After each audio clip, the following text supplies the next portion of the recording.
தேர்தல் செயல்முறையை எளிதாக்கவும் நம்பகமானதாக மற்றும் வெளிப்படைத்தன்மையுடன் மாற்ற இந்திய தேர்தல் ஆணையம் கடந்த 6 மாதங்களில் 28 புதிய முன்னெடுப்புகளை மேற்கொண்டுள்ளது.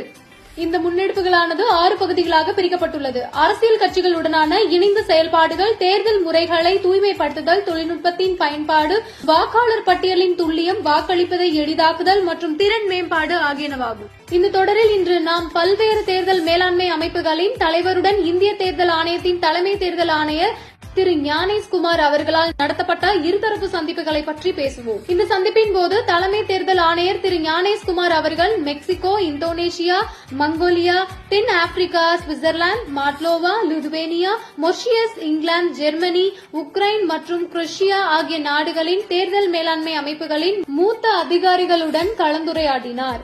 இக்கலந்துரையாடலின் போது தேர்தல் மேலாண்மையில் எதிர்கொண்ட அனுபவங்கள், மேற்கொண்ட புதிய முன்னெடுப்புகள் மற்றும் செயல்படுத்தப்பட்ட சிறப்பான நடைமுறைகள் பற்றி கலந்துரையாடப்பட்டது. அடுத்த காணொலியில் இந்திய தேர்தல் ஆணையத்தால் மேற்கொள்ளப்பட்டுள்ள பிற முன்னெடுப்புகளை பற்றி காண்போம். இதுபோன்ற இந்திய தேர்தல் ஆணையம் தொடர்பான மேலும் புதிய தகவல்களுக்கு எங்களது அனைத்து சமூக ஊடக தளங்களை பின்தொடரவும் மற்றும் சப்ஸ்கிரைப் செய்யவும்.